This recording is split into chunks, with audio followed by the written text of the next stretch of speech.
Buenas tardes a todos los personas que se están conectando ahora en Comuna de Teoría Crítica. Los invitamos a que compartan para que nadie se pierda el en vivo. Empezaremos 3 o 5 minutos más tardar. Ya se encuentra con nosotros Jaime Ortega y la doctora Elvira Concheiro.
A las personas que se están conectando, los invitamos nuevamente a que compartan, que nadie, la mayor cantidad de gente pueda ver esta interesante charla en el en vivo, y que vamos a empezar en contaditos minutos. Saludos a todas las personas que ahora mismo se están conectando, a Luis Ravelo, compañero aquí de egresado de la Universidad del Atlántico, y a la estudiante de filosofía Alejandra Durán. Bueno, nuestros invitados el día de hoy son Jaime Ortega Reina, es doctor en estudios latinoamericanos, docente de la Universidad Autónoma Metropolitana de México, y de igual manera nos acompaña la doctora Elvira Concheiro, docente e investigadora de la Universidad Nacional Autónoma de México. Hoy el tema a trabajar es a propósito de los 150 años del natalicio de Lenin.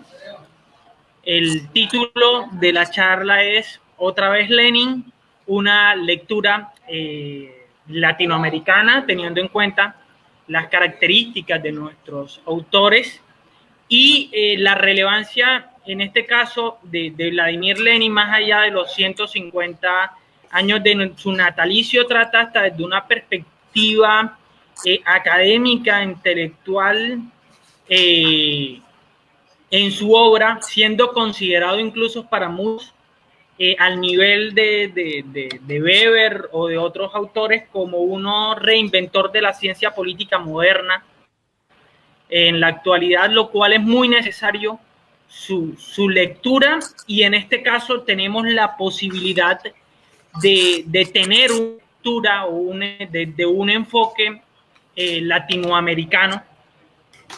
También nos acompaña el amigo Germán Calvo, de estudiante de la Universidad del Atlántico, que también nos está viendo en estos momentos. Les explico que la metodología de hoy será bastante breve. primero va a hablar, va a intervenir la compañera Elvira Concheiro, y después el compañero Jaime Ortega. Al finalizar la charla podrán realizar sus preguntas. Entonces, sin más preámbulo, los y las dejo con la compañera Elvira, y es un placer para nosotros y nosotras contar con tu presencia, Elvira. Muchísimas gracias, Jesús. Es para mí un gran gusto, la verdad, y los felicito por esta iniciativa, y me da un enorme gusto poder hablarles el día de hoy sobre un tema que deberíamos de estar haciéndolo cada vez en forma más frecuente, creo yo. Estoy convencida que la obra de Lenin es una obra de una enorme vigencia, es una obra compleja, es una obra muy interesante que tenemos que volver a poner en nuestro escritorio, a trabajarla, a estudiarla, y creo que lo podremos hacer en formas bastante distintas a como fue en el pasado. Hay que empezar por decir que Lenin, como dirigente de una gran revolución, de una revolución que conmocionó el siglo XX a todo el mundo, pues su figura cargó con ese éxito, y al mismo tiempo con sus derivaciones posteriores, que ha sido una gran carga sobre los hombros de Lenin. Creo que siendo un hombre de lucha no le habrá importado mucho, pero a nosotros, a nuestras, y sobre todo a las nuevas generaciones, tiene que verse en esa perspectiva, porque ya sea para interesarse en leerlo, o, lo que es más frecuente, ignorar su obra, es parte de esa historia que le ha pesado tanto. Y esto tiene que ver con cómo fue esa historia en particular, obviamente. No todas las historias derivan en estos personajes tan cargados de simpatías y antipatías, de estigmatizaciones y de veneraciones.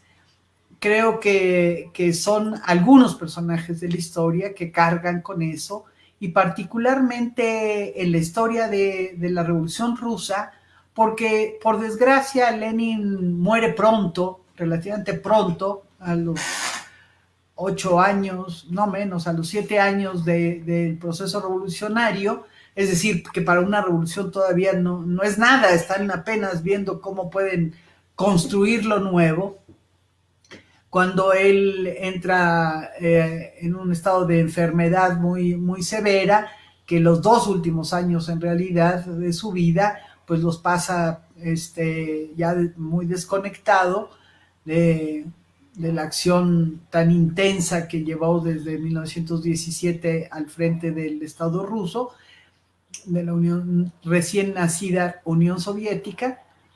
Pero inmediatamente se desata un proceso muy complejo después de la muerte de Lenin, en donde, como todo el mundo sabe, lo sustituirá finalmente, después de años de confrontación y de jaloneo, lo sustituirá José Stalin. Y ahí comienza una historia un tanto diferente, porque la propia revolución había entrado en una situación difícil. Bueno, fue una revolución que se hace en condiciones muy adversas, porque Rusia quedó destruida después de la Primera Guerra Mundial. Después, como se lanzan a hacer la revolución justo para terminar con esa masacre espantosa, todas las potencias se sumarán a condenar al nuevo poder obrero, y lo asfixiarán, un poco como se hace con la Revolución Cubana, por ejemplo, y que sigue hasta nuestros días. En el caso de Rusia se levantó años después, pero ese cerco duró, y los primeros años fue muy severo, y se desató una guerra civil con ejércitos blancos apoyados por estas potencias internacionales. Bueno, en fin, fue un momento particularmente difícil de construcción de aquel proyecto desatado en octubre de 1917.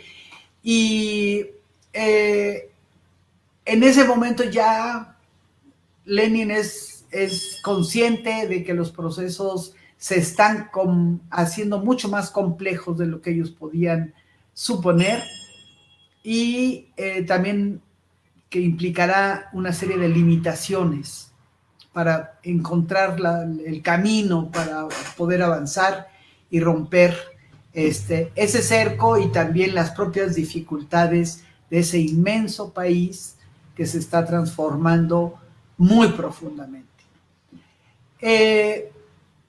Con la muerte de Lenin y la llegada de Stalin, la situación se convierte todavía más compleja, y Stalin tuvo por una parte la mirada, la inteligencia, diría yo, para saber cómo lidiar con esas dificultades, haciendo de la desgracia, porque el liderazgo de Lenin era muy fuerte y muy sólido, y era de alguna manera una conducción muy certera, que esa desgracia de la muerte de Lenin se convirtiera en un gran apoyo, en una gran aliciente, digamos.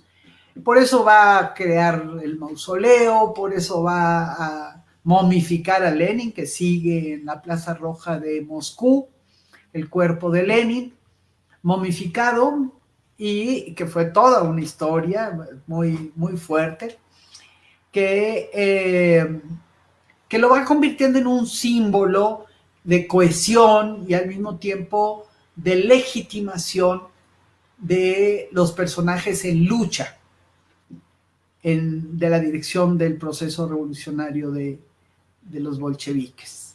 Esto es lo que va a explicar esa utilización de la obra de Lenin, de la figura de Lenin, en los asuntos del poder, del nuevo poder que se está construyendo, y que con Stalin tomará determinadas características muy autoritarias, pero ideológicamente muy sustentadas, muy asentadas en una idealización de Lenin, en una digamos, sistematización de su obra, que conforman el leninismo, y después toda la inserción de esa, digamos, momificación también de la obra de Lenin, del aporte de Lenin, insertarlo en una cosa más general, que es el marxismo como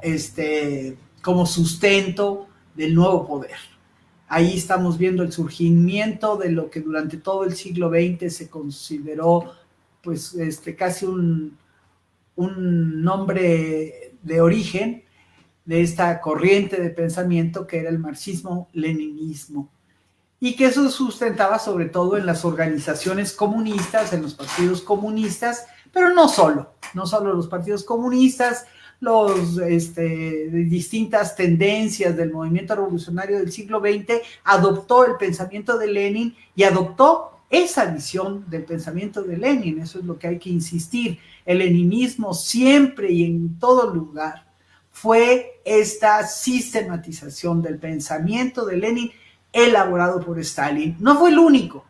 Hubo otros dirigentes bolcheviques que intentaron también esta sistematización y codificación en un sentido más, digamos, manualesco, más dogmatizante, más simple también, porque hay, mira que Lenin en su obra es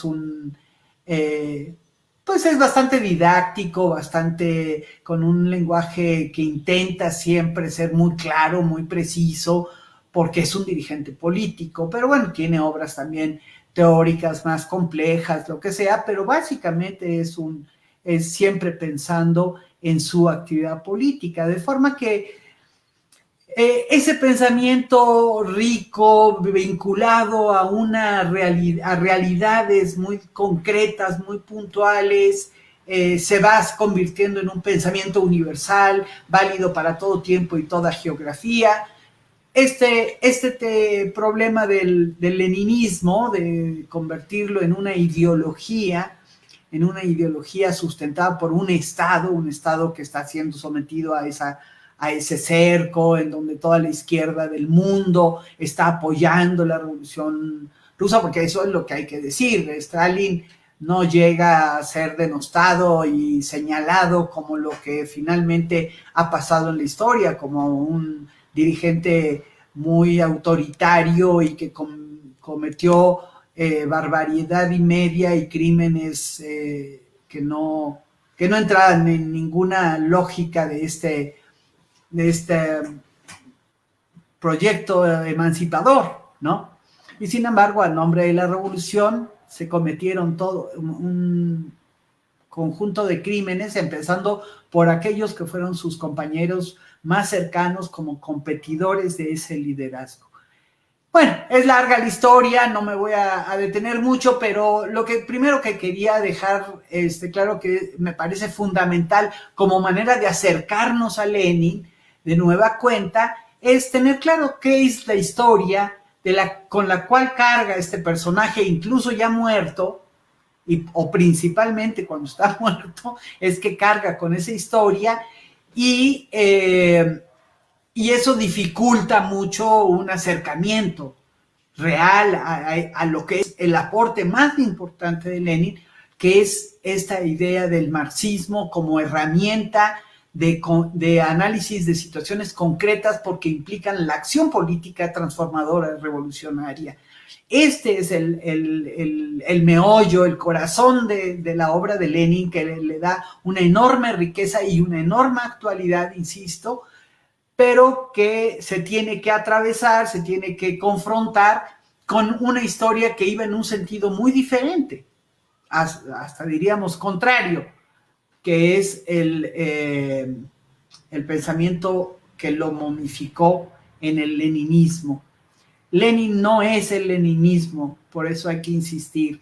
Lenin es una obra que va en una dirección muy distinta y que tenemos, cuando nos quitamos de la cabeza toda esta sistematización staliniana del pensamiento de Lenin, nos vamos a descubrir a un personaje de una riqueza infinita. Voy a poner dos ejemplos muy rápidos por el tiempo. El primero, desde luego, es el tema del partido. El partido en la obra de Lenin está considerado pues uno de los pilares fundamentales. Se le considera el gran teórico y el gran constructor del partido revolucionario durante el siglo XX. Se hace un modelo de partido, el partido leninista, el partido que se estructura, pero ¿a partir de qué? ¿De la obra de Lenin o de una sistematización a modo hecha por Stalin sobre el tema del partido? Esta es mi convicción. No es exactamente sobre lo que se construyeron esos modelos de partido leninista durante el siglo XX, y que digo, no solamente es de la corriente comunista que se separa con el asunto de la Primera Guerra Mundial, que es una corriente muy fuerte y muy poderosa de inmediato, porque la guerra fue mundial realmente en muchos sentidos, y eso va a llevar a esa división y a que esta corriente se expanda y llegue a todos los rincones de nuestro planeta. Pero no solo son los comunistas, sino muchas otras corrientes de las izquierdas las que asumen que Lenin tiene un modelo de partido y que ese modelo idealizado es el que tenían que seguir los revolucionarios del siglo XX.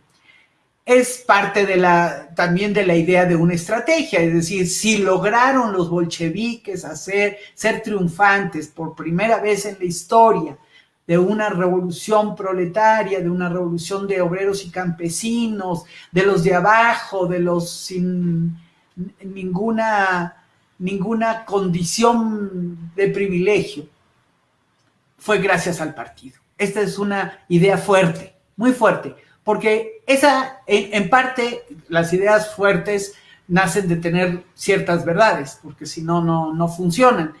Y ciertamente en el caso ruso jugó un papel muy importante la organización y el tipo de organización que se dieron los bolcheviques. Pues para las condiciones, porque tenía, entre otras cosas, la cualidad de no ser un modelo, de estar rompiendo lo que estaban queriendo hacer los socialdemócratas alemanes, hacer un modelo de partido obrero que venía teniendo cierta fuerza y cierta aceptación en Europa occidental, y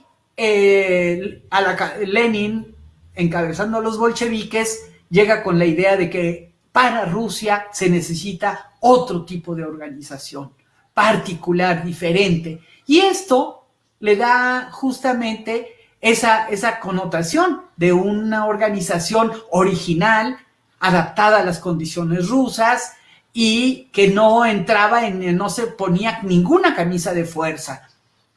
Esta idea, que es para mí lo más rico de la idea de organización de Lenin, se va a hacer un modelo.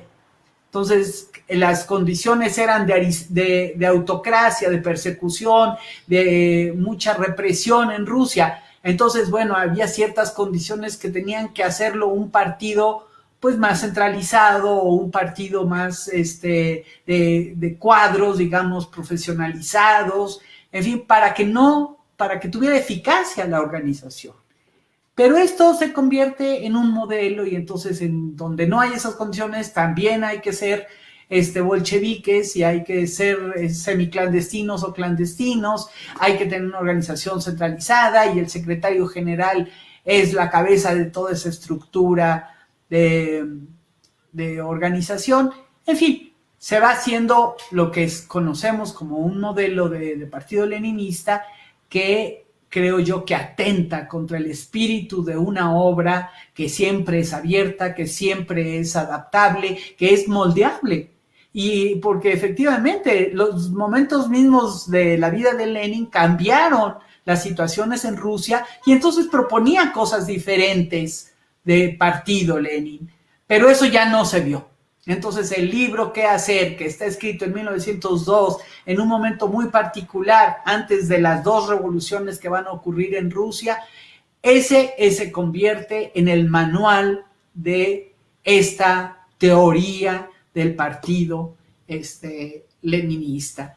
En fin, creo que ahí hay un ejemplo de todo lo que se trastocó y se sigue trastocando de la obra de Lenin, y que tenemos que ir a una relectura de Lenin con un nuevo espíritu, descubriendo a lo largo de su obra esta riqueza, esta adaptación, que siempre es una de las llaves fundamentales de la acción revolucionaria. Los revolucionarios no pueden actuar sobre la base de esquemas, de leyes generales, de teorías elaboradas hace no sé cuándo y no sé en dónde, sino de un conocimiento lo más preciso posible de lo que se busca transformar. Esto es lo que hace eficaz la acción política transformadora, y es a lo que están obligados, y que tenemos en Lenin una riqueza extraordinaria. Pongo muy rápido, porque ya se me acaba el tiempo, el segundo ejemplo que les quiero dar, que es el tema de la revolución misma, que va asociado a este esquema de partido, se fue nutriendo, porque es un partido hecho para la revolución, como si las revoluciones se prepararan, como si las revoluciones fueran un diseño de la cabeza de algún líder o de alguna organización, y en vez de ser procesos que se gestan o no en el seno mismo de una sociedad. Rusia era una sociedad preñada de revolución por características muy particulares de ese país, muy interesante, muy rico, combinando cosas pues de transformaciones que habían quedado pendientes, con nuevas, con adelantadas transformaciones. En fin, es un proceso, es un laboratorio de la humanidad, Rusia, para descubrirlo, la complejidad y la riqueza que pueden tener los procesos de cambio. Pero frente a eso se hace un diseño también de revolución. Las revoluciones son armadas, las revoluciones son de determinada manera y no se casan con la democracia. Y uno de los aspectos más sorprendentes y más interesantes de la obra de Lenin es la visión que tiene sobre la democracia. Yo creo que es el gran demócrata del siglo XX, que no ha sido valorado y comprendida esta obra democrática por la que peleó desde sus orígenes Lenin. Estaban enfrentando un estado despótico, un estado muy autoritario y persecutor. En buena parte de su juventud la vive exiliado, como tantos otros rusos que se refugian en otros países europeos, abrevan de esa cultura europea, de esa riqueza del debate político europeo, pero conscientes de que en su país hay una situación muy difícil y muy adversa para los revolucionarios. De tal manera que aprenden una modalidad, debaten con mucha rigurosidad, con mucha pasión también, por cuáles son los caminos, cuál es la forma. Y es muy interesante que Lenin se haya convencido, tiene frases muy contundentes, que el único camino que tenía Rusia era la lucha por la democracia y que esta era la que derivaría en su lógica misma en una transformación de tipo revolucionario muy profundo. ¿Por qué? Porque concebía la democracia como el gran proceso de incorporación del pueblo, de cualquier ciudadano, a los asuntos del Estado. Incorporación, es decir, intervención en esos asuntos comunes, en esos asuntos del Estado, en los asuntos públicos en general, ¿no?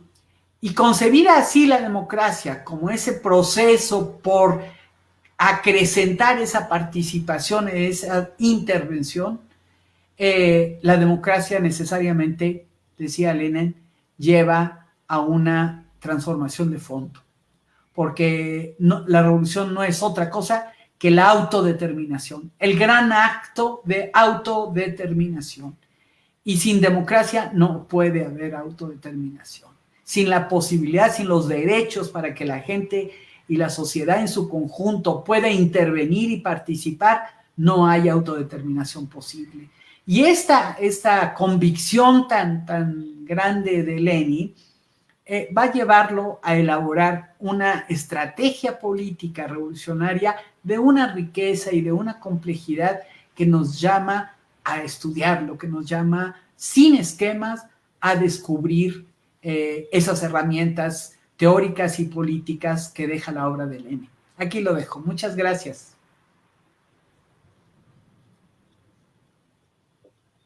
Bueno, pues creo que voy a seguir yo. ¿Me escuchan?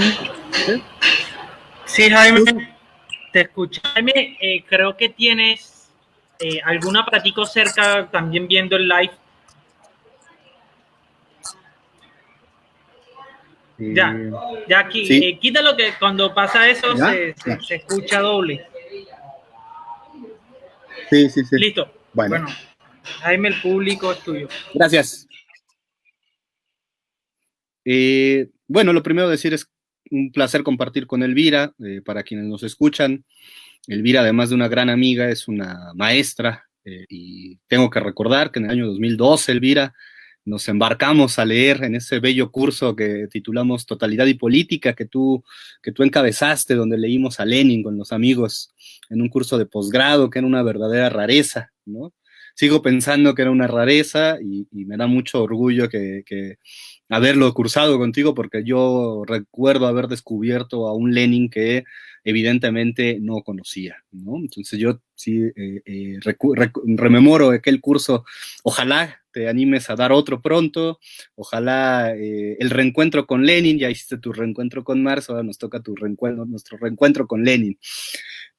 Aprovecho estos minutos que tenemos, gracias a los amigos de Comuna de Teoría Crítica, en colaboración con Tiempos Equívocos, para plantear justo que a partir de aquel seminario que hicimos con Elvira Concheiro, pudimos adentrarnos a este otro Lenin, ¿no? Por decirlo de alguna manera, que era un Lenin no leninista, ¿no? Que era un Lenin por fuera del poder. Tú describiste, Elvira, algunas de los puntos fundamentales. Yo me permito profundizar solamente para señalar elementos, ¿no? Efectivamente, no solo Stalin, ¿no? Zinoviev, Bukharin, el propio Trotsky, ¿no? Se hacía llamar leninista, ¿no? Los bolcheviques leninistas le llamaba Trotsky, ¿no? Curiosamente, personajes tan encontrados, tan distintos, amalgamaron sin tener mucha idea de qué estaba sucediendo, amalgamaron una gran ideología que desgraciadamente se convirtió en un freno, ¿no? Más que en un aliciente, se convirtió en un freno. De tal manera que hemos visto varias renovaciones del pensamiento a propósito de Lenin. Ha habido intentos, no todos han sido efectivamente muy buenos. Hay otros que me parece que intentaban captar este Lenin que tú insistes, el Lenin de la acción política, el Lenin del tiempo de la política, ¿no? Que la política es tiempo, que la política es ritmo, que se actúa de manera distinta según las condiciones, por eso no puede haber modelos justamente. Y este Lenin creo que es el que yo aprendí contigo, ¿no? Tan fascinante, porque parecería que en un momento dice vamos todos y de repente mete el freno y dice las condiciones han cambiado, hay que medir las fuerzas, hay que transformar la táctica, la estrategia, ¿no? No están dadas, sino que se construyen. Entonces el tiempo de la política me parece a mí, ¿no? La lectura de la coyuntura, me parece que Lenin es eso, ¿no? Un gran lector de las coyunturas, de que no siempre hay coyunturas, de que hay momentos donde hay que retirarse, hay que ponerse a leer a Hegel porque no hay condiciones, pero que cuando hay que saltar al tren y aprovechar a los aliados, incluso que parecen enemigos, pues hay que hacerlo, ¿no? Es decir, Lenin tiene esta capacidad, ¿no? Y se muestra a lo largo de sus obras. Me gustaría decir también que sin querer contrariar y sin querer criticar, hubo un momento donde la izquierda latinoamericana se embaucó demasiado, se enganchó demasiado en esta idea de criticar a Lenin por totalitario. De alguna manera respondía pues a la crisis del socialismo histórico, pero Lenin no tenía la culpa de ello, de eso creo que estamos seguros, ¿no? Hay que revisar de nuevo algo que hicimos contigo, Elvira, la discusión sobre la Asamblea Constituyente me parece crucial para entender justamente esta dimensión que tú dices, el Lenin demócrata, el Lenin democrático, el Lenin de la autodeterminación de las masas, que no podía pasar por la Asamblea Constituyente, que era claramente un foco de la contrarrevolución en aquel momento, ¿no? De tal manera que la izquierda latinoamericana creo que se hizo bien al buscar en Gramsci una alternativa, me parece que fue inteligente, me parece que fue adecuado en el vendaval neoliberal, pero me parece que fue un error invisibilizar a Lenin como un teórico, ¿no? Como un teórico con mayúsculas, ¿no? Un teórico importante. De tal manera que después de la crisis actual que nos encontramos en este momento, a mí me gustaría regresar y sugerir que volviéramos a ese último Lenin. Se ha hablado del último Marx, ¿no? Shanin habló del Marx tardío, Dussel habló del último Marx, Musto habló del último Marx.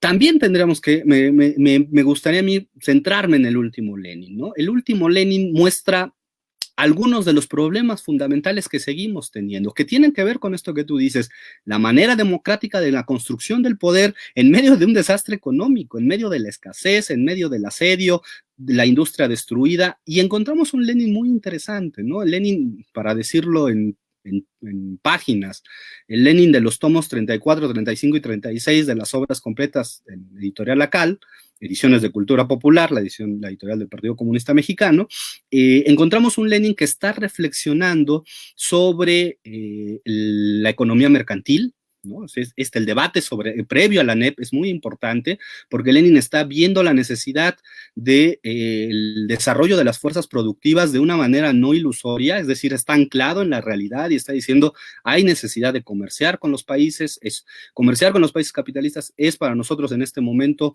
un logro político, pero también es un logro económico, hay riesgos, pero ¿no? Y despliega el argumento de por qué. Despliega el argumento en torno al papel civilizatorio del Estado, porque Lenin es el que inventa, digamos, la categoría de la deformación burocrática del Estado. Eso después, claro, se lo asocia al trotskismo, pero en Lenin está la idea de la deformación burocrática y del papel civilizatorio que tiene que tener el Estado ante una sociedad devastada por la guerra, una sociedad incomunicada, una sociedad desarticulada, e insiste en este papel, ¿no? Entonces, digamos, no hay una determinación anarquista, ¿no?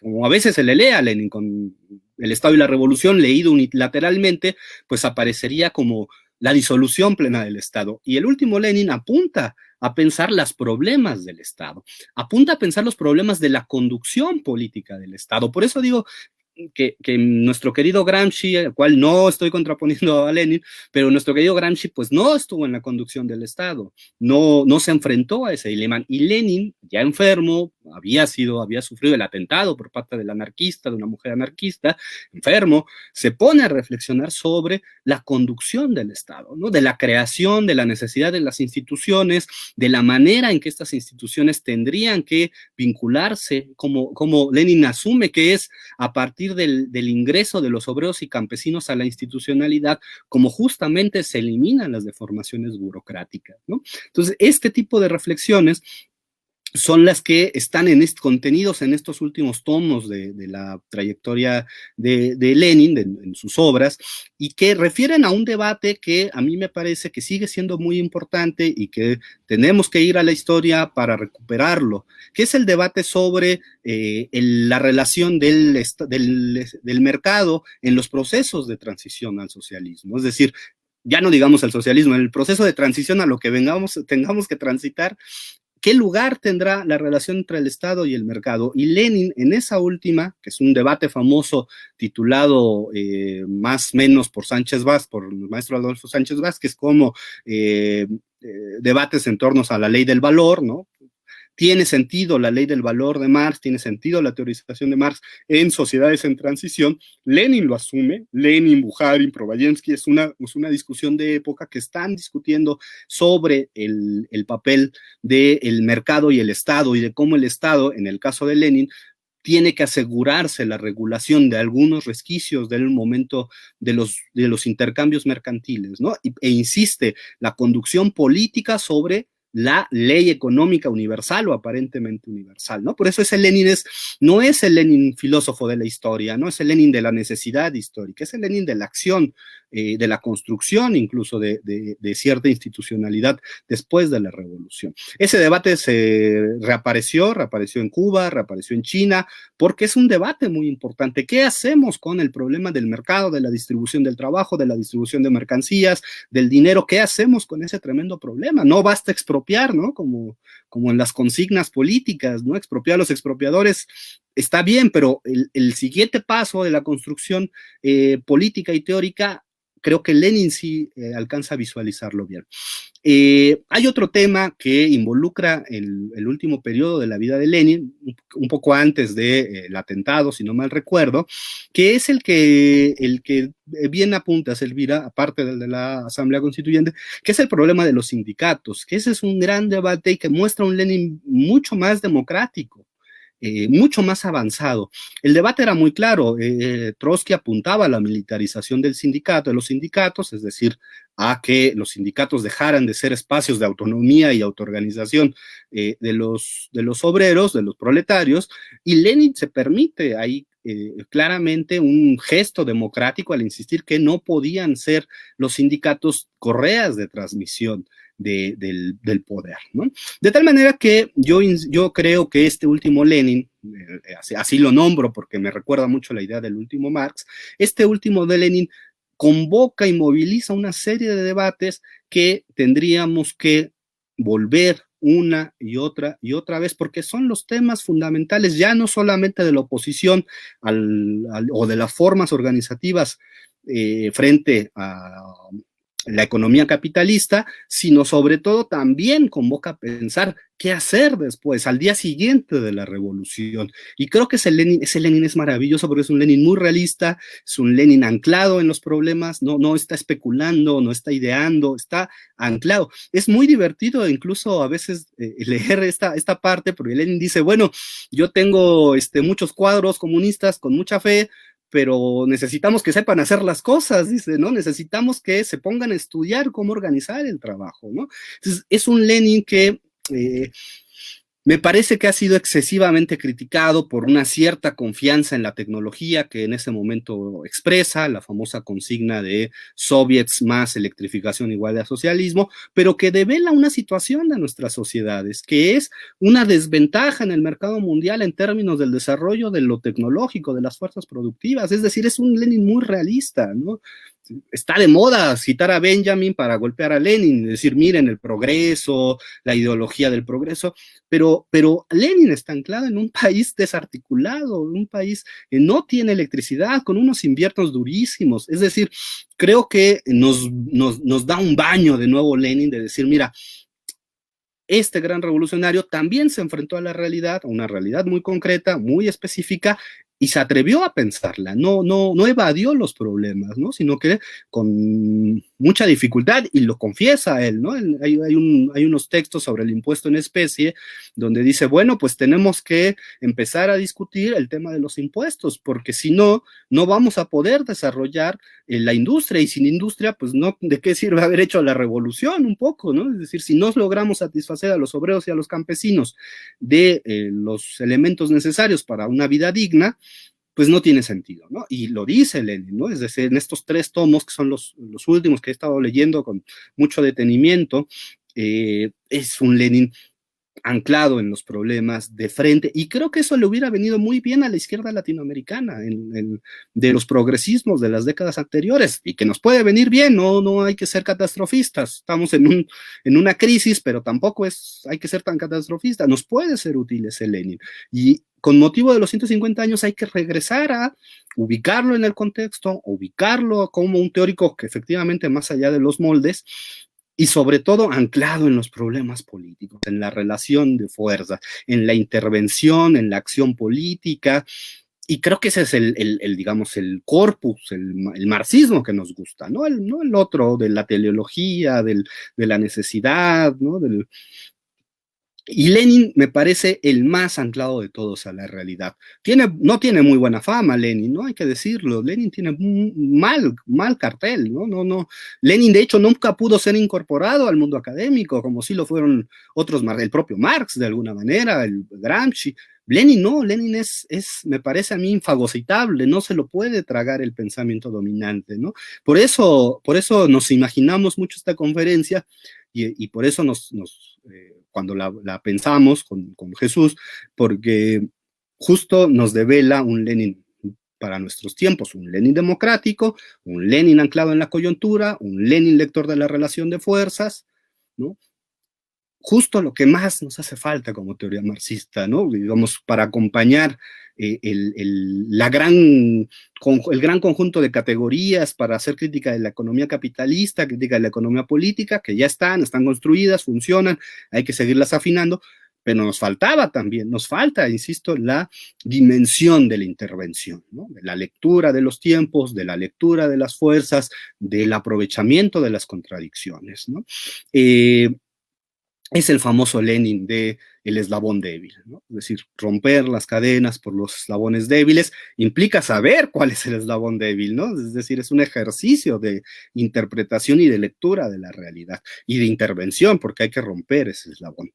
De tal manera que, pues que creo que es un buen homenaje que le hacemos al camarada Lenin, ¿no? Sin idealizarlo, sin volverlo una estatua, sin pedir que sea una estatua, justamente pensarlo como lo que es un pensamiento tenso, un pensamiento que avanza y retrocede, él mismo se corrige muchas veces porque ve que hay caminos que no están siendo los correctos, y y deshacernos de una vez por todas del leninismo, ¿no? Como esta losa ideológica, este molde, esta receta que daba ya respuestas a todo, ¿no? Respuestas, digamos, universales, como bien lo dices, Elvira, ¿no? Es que quizá lo único que hay de universal es que no hay universales, ¿no? Y que hay que enfrentar las condiciones.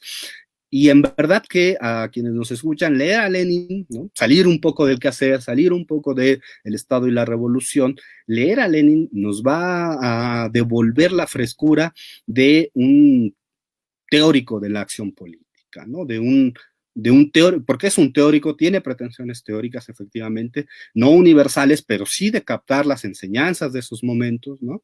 Es un teórico de la acción política, pero es ante todo, pues claramente, un hombre práctico, un líder, ¿no? Un líder revolucionario que pensaba las condiciones de la acción política, ¿no? Entonces, creo que yo dejaría aquí, yo estoy muy entusiasmado, la verdad te lo confieso, Elvira, recordé mucho, recuperé el programa de aquel curso, ¿no? Me acuerdo mucho del título, Totalidad y Política, ¿no? Y hay que insistir en la lectura y en el trabajo sobre Lenin. Gracias.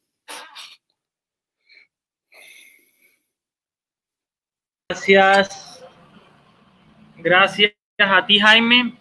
Bueno, a las personas que se encuentran conectadas pueden ir realizando sus preguntas.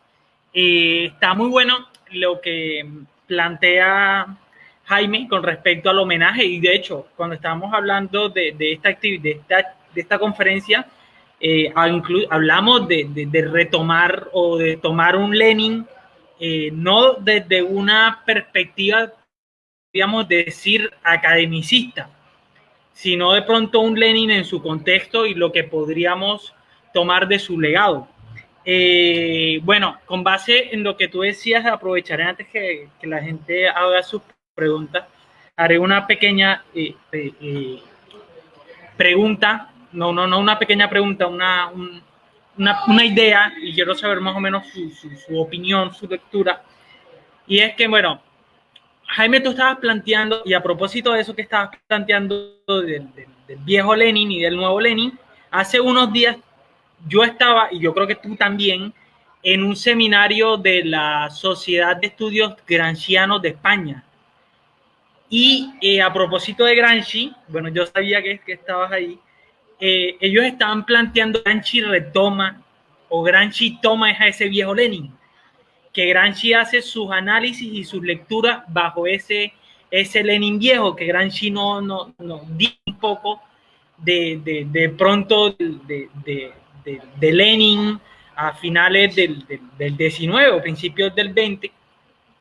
Y en ese sentido, Gramsci elabora un poco su lectura o su análisis de cómo hacer un partido, de cómo construir un nuevo Estado, de cómo en la disputa contrahegemónica. Y aquí es donde quiero hacer una indagación o una idea con respecto al tema latinoamericano y un bastante, que por ejemplo es Bolivia,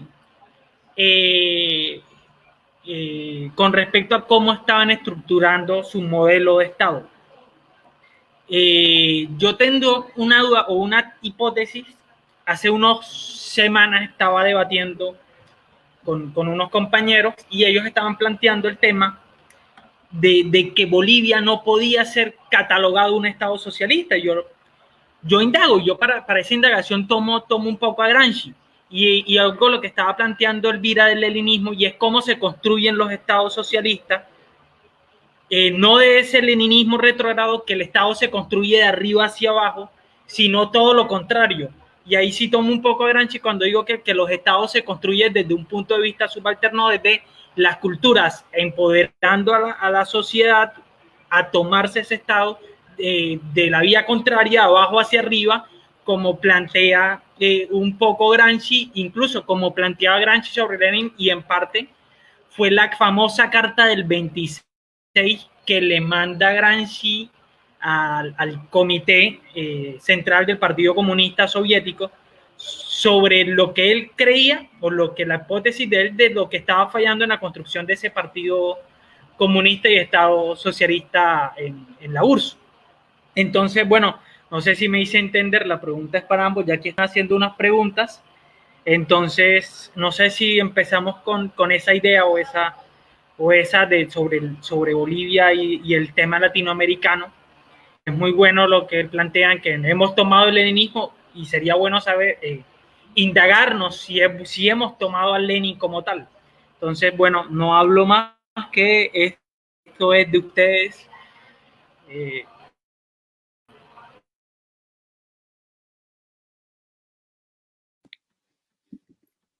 ¿Quieres empezar o empiezo, Elvira? ¿Sí? Estoy viendo las preguntas, Jesús. Puedo responder algunas para adelantar y comentar lo tuyo, ¿no? De las preguntas, los lectores del último Lenin, bueno, de esto que yo llamo el último Lenin, que por supuesto está a debate, creo que hay que revisar lo que se escribió con motivo de la Revolución Cubana, el debate del Che Guevara sobre la transición que involucró a Mandel, a Bettelheim. Creo que ahí hay una recuperación, en Suisi, en Baran, es decir, todos los que estuvieron metidos en ese debate plantearon, digamos, recuperan la experiencia, que es fundamentalmente la experiencia de la nueva política económica, ¿no? El debate sobre la NEP es un debate muy, muy importante y que nos deja muchas lecciones para pensar la transición. El compañero que nos pregunta sobre, bueno, me dice que cree que es un error nombrar o piensa que es nombrar un Marx o un Lenin tardíos, porque la praxis no puede ser dividida. Efectivamente, no se trata de jerarquizar entre juventud y madurez. El joven no piensa bien, el maduro ya piensa bien, ¿no? Eso no es lineal, ¿no?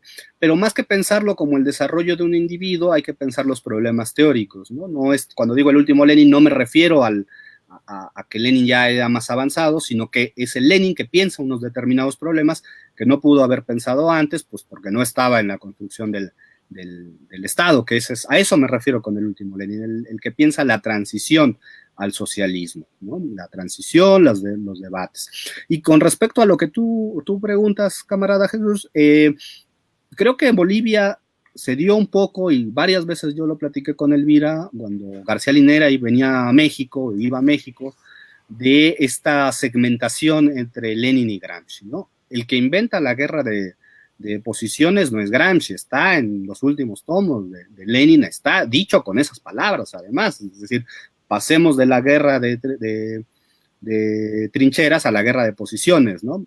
Ahora no recuerdo exactamente cómo lo nombra, pero obviamente es ahí de donde Gramsci lo potencializa, ¿no? Es decir, no estamos ante la idea de un Lenin que piensa para sociedades no complejas, ¿no? El desarrollo del capitalismo en Rusia es una gran muestra de que Rusia era una sociedad muy compleja, muy, muy compleja, ¿no? Muy parecida por lo demás a las sociedades latinoamericanas, ¿no? Es decir, desarticulada, con niveles desiguales, gran concentración en algunos puntos, de economía industrial, mundo campesino, comuna. Creo que Lenin demuestra esa lectura rica de que toda sociedad, y no solo la sociedad occidental, europea, es una sociedad compleja, ¿no? Entonces ahí hay un punto. Entonces, platicando es justo esto de Bolivia, porque creo que en el lugar donde se dieron algunas condiciones, ya hoy por supuesto desvencijadas, para pensar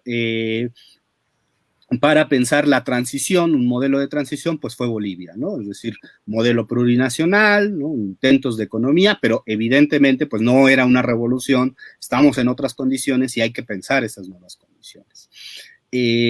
Bueno, eso es lo que yo quería decir. Hay una pregunta que creo que Elvira también podría, Jesús, si quieres, leerla. ¿Me lees esa pregunta? Te la leo. Es muy sencilla. ¿Por dónde empezar a leer a Lenin, Elvira?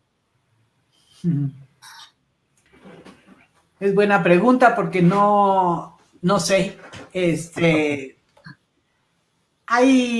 Hay un Lenin que a mí me gusta mucho, que es un Lenin que se prepara para estas contiendas que abreva de Marx, que entra en debates muy intensos con otros marxistas rusos o pseudo-marxistas o enemigos del marxismo.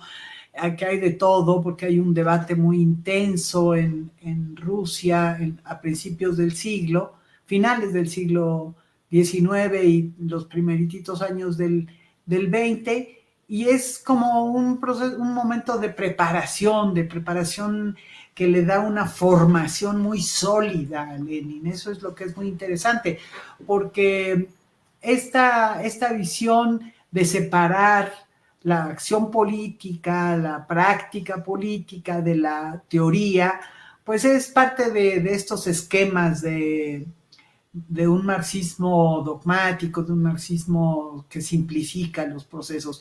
Es una conjunción, digamos, sistémica, interna, y, lo vemos como a la luz de las nuevas tareas políticas, de las nuevas situaciones que se van forjando en Rusia, están debatiendo problemas teóricos de la mayor importancia.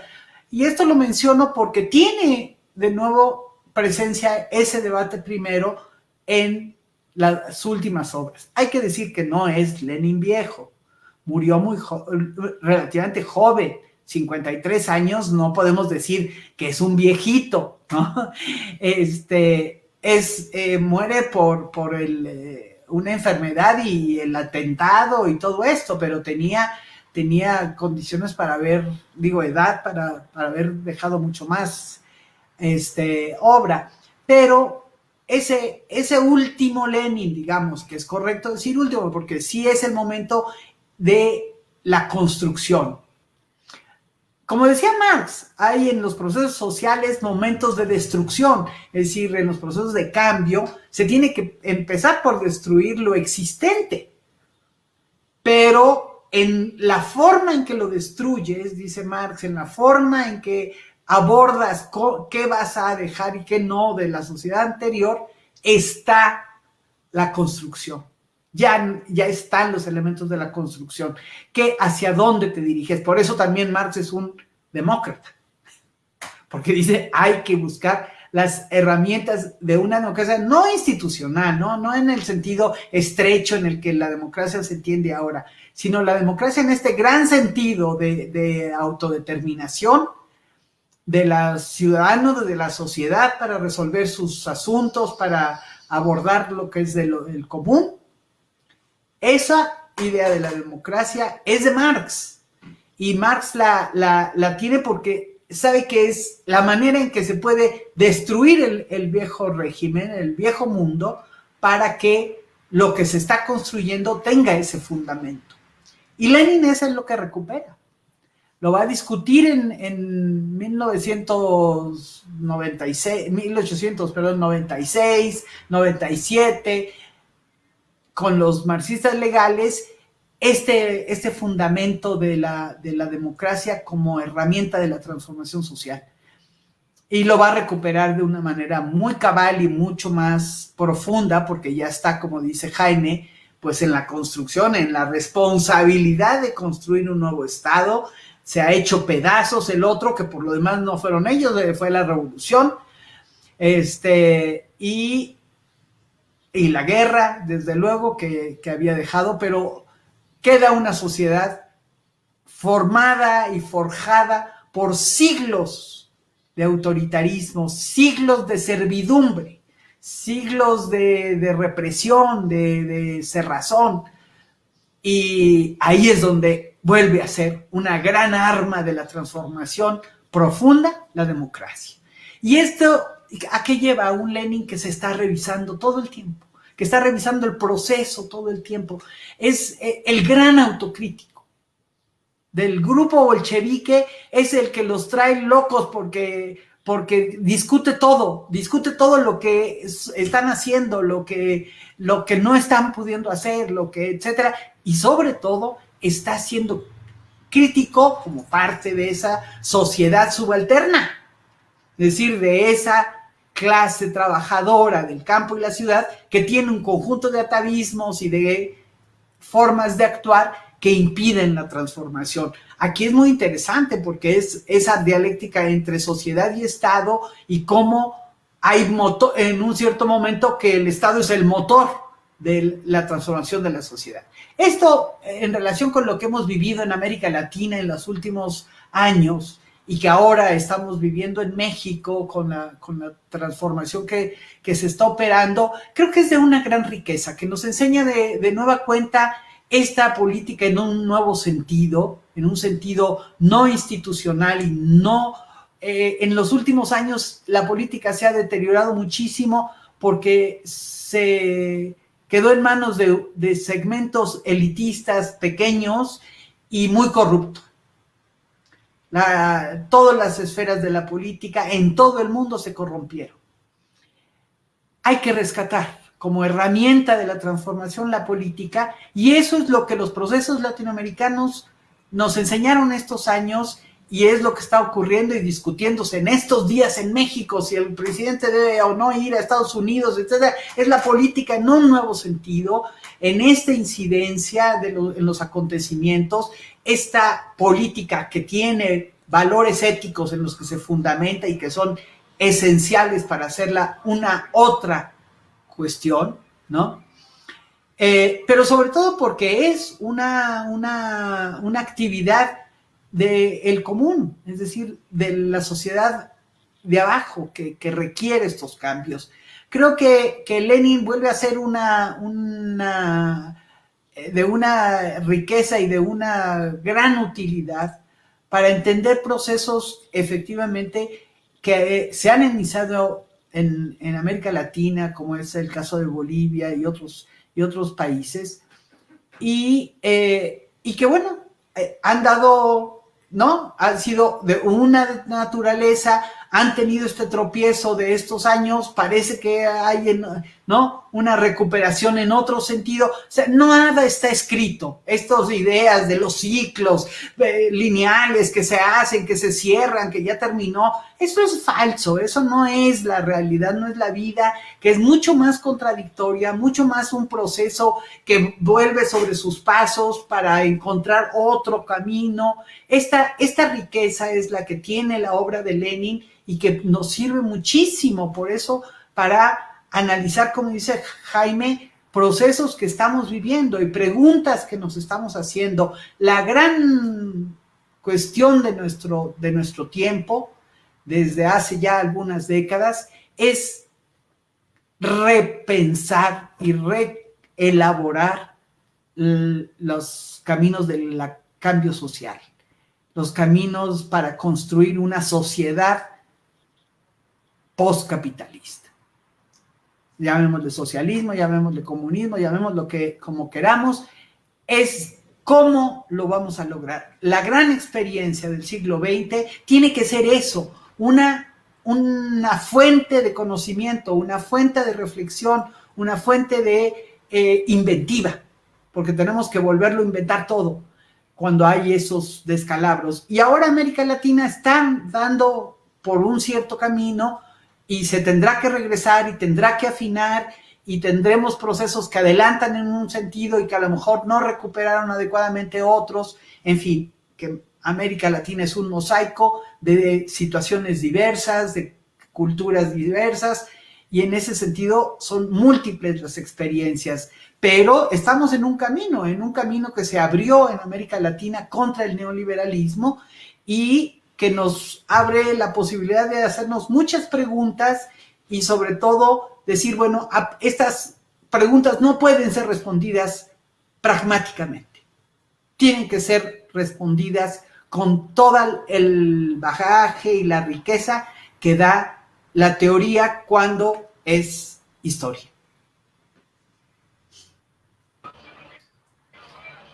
Bueno, también tenemos otra pregunta de José Alejandro Márquez. Dígame si se ve bien. Sí, aquí está la pregunta. Particularmente, bueno. Yo la contesto si quieres. Bueno, la meca del trotskismo es Buenos Aires, no México.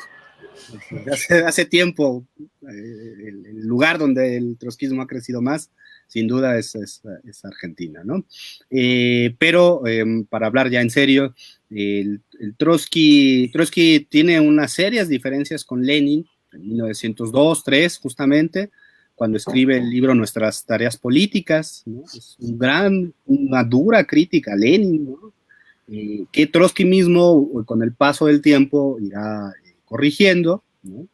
Y luego tienen enfrentamientos, ¿no? Si uno lee, eso es lo lindo de leer a Lenin, porque Lenin no se tienta con ningún camarada a ser crítico, ¿no? Creo que ahí tiene razón Elvira, no solo es un gran autocrítico, consigo mismo y sus posiciones, sino con los que están en responsabilidades, y reconoce la valía de algunos y también los pasa y les habla duro, ¿no?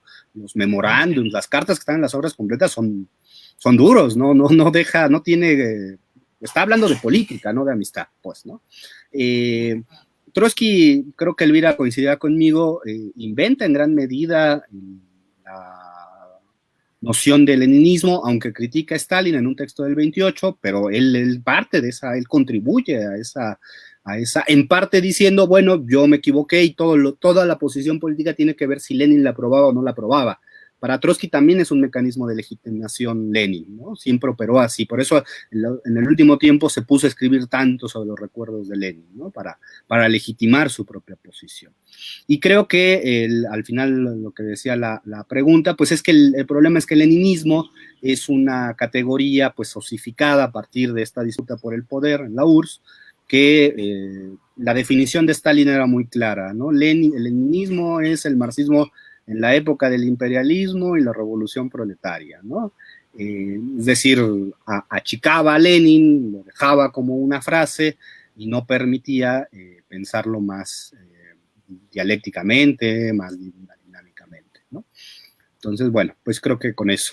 Y creo que, y con Elvira también alguna vez lo platicamos, que el que apuntaba en algunos momentos a recuperar, lo digo por un comentario del compañero David, pues sí era García Linera. Yo creo que García Linera sí trajo a Lenin de nuevo en gran medida, ¿no? Porque era el más refinado. García Linera escribió un texto sobre Lenin en el año 88 con un seudónimo, en Cananchiri. Hizo un libro sobre Lenin y sí, me parece que siempre pensó en la utilidad, excesos interpretativos de más, menos, no importa, ¿no? En este momento, sino pensar cómo García Linera ubicaba bien a ese Lenin, ¿no? Después podemos diferir en cosas, pero evidentemente sí había ahí una contribución importante. Entonces, bueno. Yo quiero decir nada más una cosa, también necesitamos recuperar un Trotsky sin el trotskismo. Es decir, sin toda esa historia que cargó el personaje, es un personaje trágico de aquella historia, ¿no? Mientras Lenin es el personaje, digamos, heroico, el que todo mundo reconoce, el que todo mundo disputa su herencia y quién es el verdadero intérprete. En el caso de Trotsky es el personaje trágico, que con el que ya se lee con esos ojos toda la obra de Trotsky. Y no, Trotsky también es muchas cosas, Trotsky también fue evolucionando políticamente, Trotsky tuvo unas posiciones que después revisó, que también, y es un gran compañero de Lenin, hay que decirlo también. Es el apoyo fundamental en un momento dado como constructor del Ejército Rojo. Entonces, creo que hay que también leer a todos esos personajes en su propia situación sin toda la carga posterior, porque claro, es decía yo, el personaje trágico que persiguieron, que finalmente asesinan en México, etcétera, y entonces es la víctima, y ya todo lo que hace la víctima debe ser muy, muy bien hecho, muy bien recibido, o para otros es el gran traidor, es el gran, ¿no? Entonces, bueno, es así como hablaba yo de la carga que tiene el personaje Lenin, Trotsky quizá le gana, ¿no? Quizá le gana. Entonces, que hay que estar conscientes de esa historia, desde luego, porque esos son finalmente los ojos a través de los cuales nos ha llegado. Gracias a toda esa historia posterior, pues de estos personajes están aquí entre nosotros, etcétera, pero hay que abrir en esa gran maleza para encontrar el verdadero, el que vivió hace ciento y pico de años, ¿no?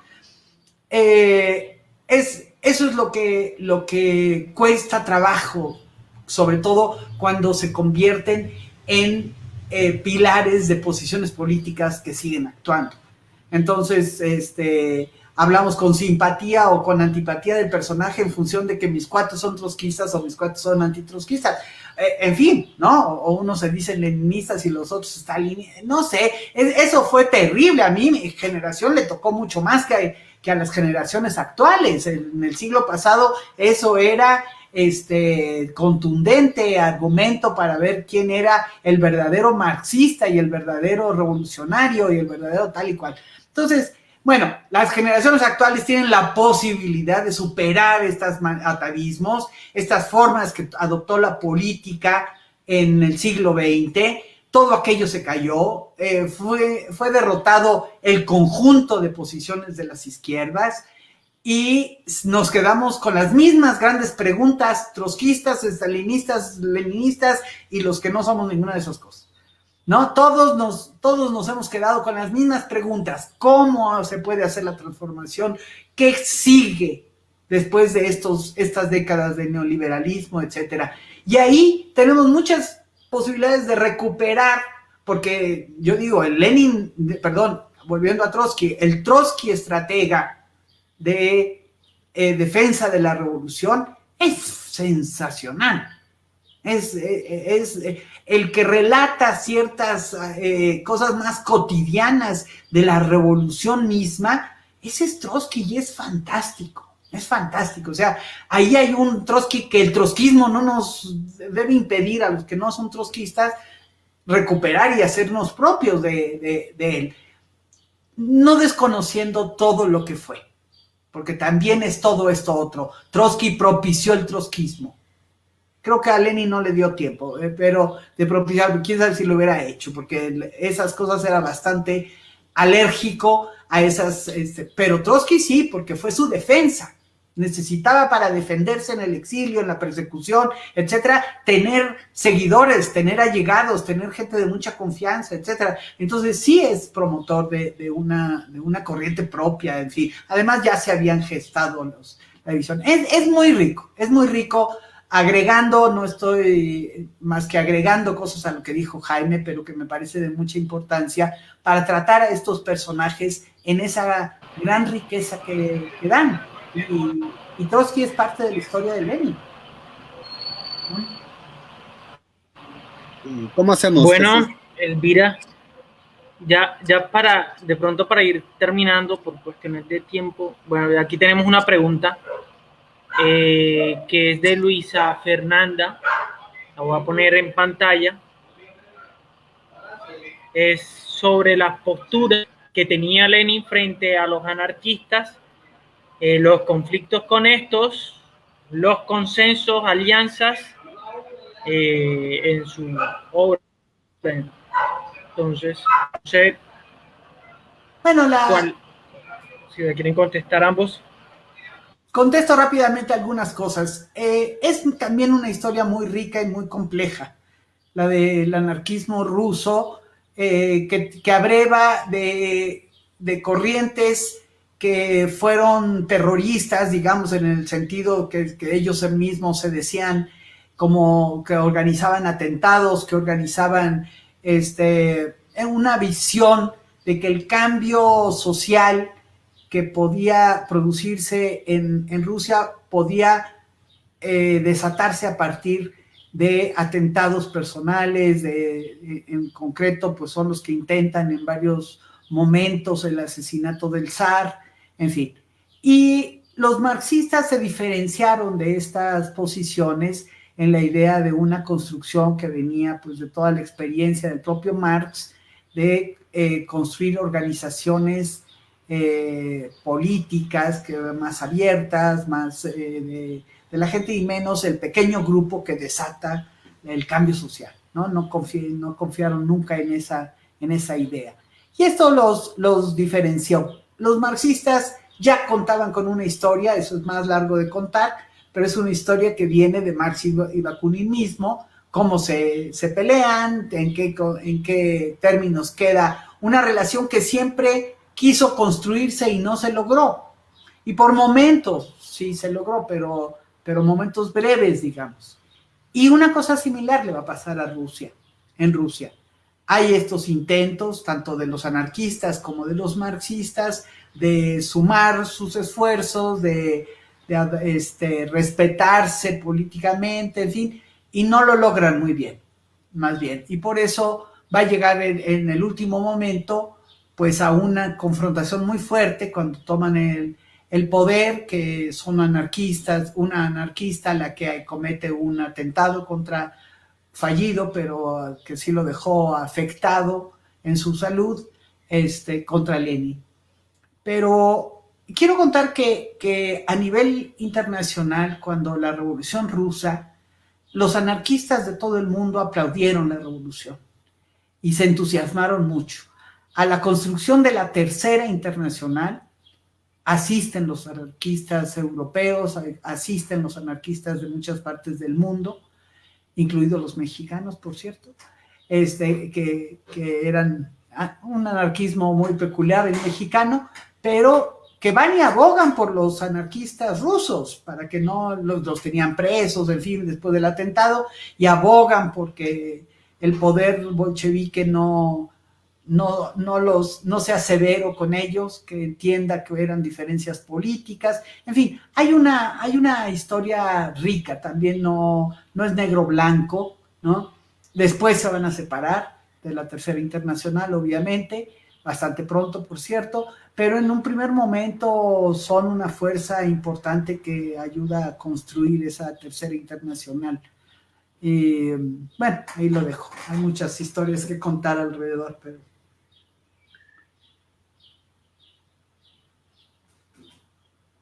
Jesús, pues yo creo que podemos ir cerrando. Comento brevemente lo que han puesto ahí ya para terminar. Sí. Lo de Trotsky me parece brillante lo que ha dicho Elvira. Efectivamente, es el gran historiador de la Revolución Rusa, además, ¿no? Una grandísima historia. Y bueno, hay que releer a Trotsky, incluso como crítico de Lenin, ¿no? Me parece muy importante, esa crítica era importante, aunque él mismo después la quiso ocultar un poco, y no, de los libros más difíciles de conseguir de Trotsky era ese, porque bueno, pues era Lenin, ¿no? Como tú dices, ¿no? Es una historia muy trágica, efectivamente. Rápido sobre lo del Lenin de García Linera, hay dos momentos de García Linera como lector de Lenin. Uno es a finales de los años 80, cuando está embaucado en el ejército guerrillero Tupac Katari, un ejército que nunca combate como tal, nunca tienen una acción real, un funcionamiento, y ahí escribe un texto que se llama con las condiciones de la revolución social en Bolivia, que es una lectura de Lenin para hacer crítica de la izquierda boliviana, ¿no? Ya hasta finales de los años 80, y más recientemente, pues en sus conferencias sobre todo, que dio como vicepresidente, insistía mucho, ¿no? En la lectura de Lenin y en la lectura de Gramsci, ¿no? Justamente diciendo, bueno, no podemos pensar solo la hegemonía en el sentido de Gramsci, sino también hay que regresar a las proposiciones de Lenin, lo cual creo que es muy importante, ¿no? Eso sí me parece muy importante. Yo quiero hacer un paréntesis, perdón, porque quise hacer un comentario sobre esta contraposición Gramsci-Lenin. Es tardía la visión. Ellos nunca se confrontaron, es decir, Gramsci fue siempre un gran admirador de Lenin, un estudioso de Lenin, riguroso, pero como creo que lo leyó muy bien y lo entendió muy bien, no lo repitió, no hizo un leninismo. Él es creador de una nueva estrategia y de nuevos elementos y de nuevas herramientas de la acción política para la nueva situación, y particularmente en los momentos del ascenso del fascismo y de la derrota en Italia, en fin. Entonces, creo que la contraposición Lenin-Gramsci va a ser muy tardía, va a ser después de los años 60 del siglo XX, por una llamada nueva izquierda que quiere romper con los partidos comunistas, con eso, y entonces ya no sabe con qué herramientas, y se inventa esta herramienta de un Gramsci que es diferente a Lenin, porque está hablando de situaciones muy diferentes, claro que sí, están hablando de dos momentos y de dos situaciones en muchos sentidos incluso contrapuestas, pero son los dos muy empáticos, es decir, profundamente complementarios, son enriquecedores de toda la gama. Si sumamos el conocimiento de Lenin con el de Gramsci, tenemos una gama inmensa de situaciones y de procesos y de categorías de la política, de la lucha política, que nos enriquecen enormemente. Y en vez de eso, pues se fue por ese lado. Ahora, después, con el posmodernismo, etcétera, ahí viene el propio gramscianismo horrible que nos crearon las teorías postcoloniales que hacen un Gramsci adulcorado y culturalista, etcétera, etcétera, ¿no? Ya no es el militante comunista, ya no es la víctima del fascismo, ya no es este combatiente tan enérgico que es Gramsci, sino el de las circunstancias blandas del mundo blando y líquido en el que nos quieren meter.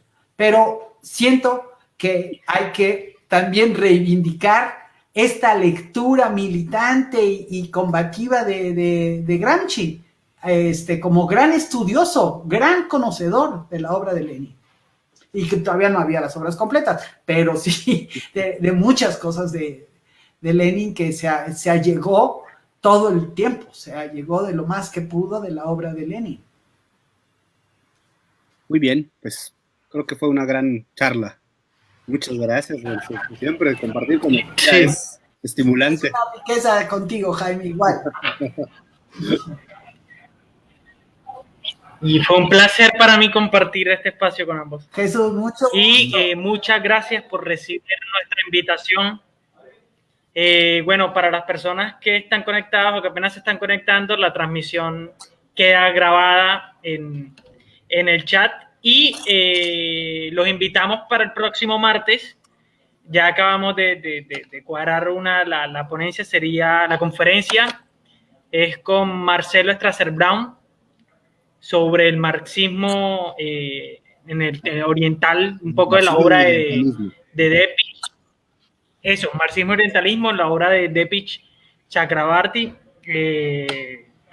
Y sería para el próximo martes a las 18 horas Colombia y México, 20 horas Argentina. Entonces, nuevamente, muchas gracias a Jaime y a Elvira.